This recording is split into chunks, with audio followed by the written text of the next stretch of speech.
Pour parfaire au mieux sa préparation, le Racing Club de Lens affrontait mercredi 5 janvier le Borussia Dortmund, champion d'automne de Bundesliga.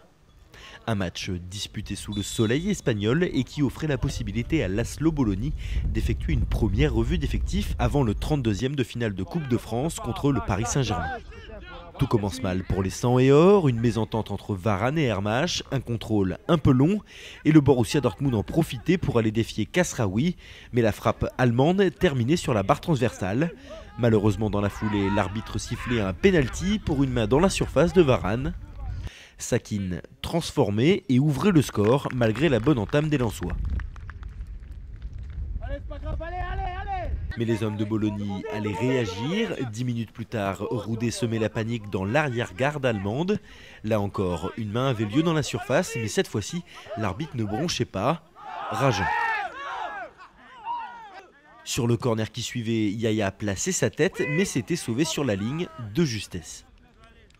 Juste avant la mi-temps, les Lensois allaient être récompensés de leurs efforts. Desmond jouait astucieusement un coup franc pour Sébastien Roudet.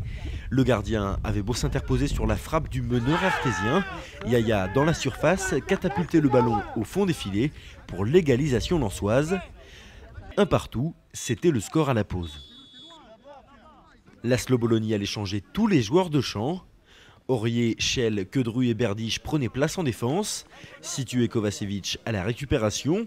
Certic, en meneur de jeu, assisté de Kondogbia et Akale, avait pour mission de soutenir Steven Joseph Monrose, seul en pointe. Le match s'emballait alors dans les 10 dernières minutes.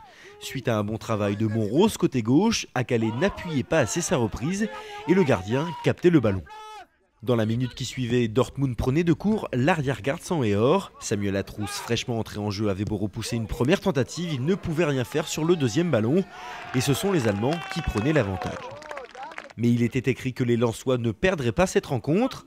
Et dans les arrêts de jeu, Kondogbia lançait parfaitement Monrose en profondeur.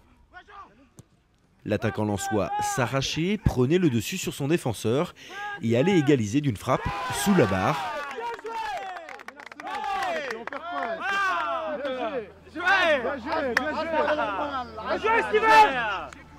Depuis partout, score final, et même si tout ne fut pas parfait, il y avait de quoi être satisfait. L'équipe était costaud défensivement sur le duel, on a gagné beaucoup de duels. Et on a créé aussi des occasions, on a marqué un but, la première mi-temps, la deuxième mi-temps aussi. Et c'est bien, maintenant il faut continuer. Un bon test contre une bonne équipe, voilà, c'est pour se mettre directement dans le bain. Voilà, on n'a pas de temps à perdre. Il faut se remettre directement pour sortir. Notre objectif, c'est sortir, c'est pas ce match-là, mais se remettre en jeu pour sortir de la zone rouge. C'était déjà le bloc défensif, de rester compact, très compact, voyager avec le bloc et rester solidaire dans les efforts. Et voilà, c'était les consignes précises du coach et voilà, je pense que les consignes ont été très bien respectées en première et en deuxième mi-temps.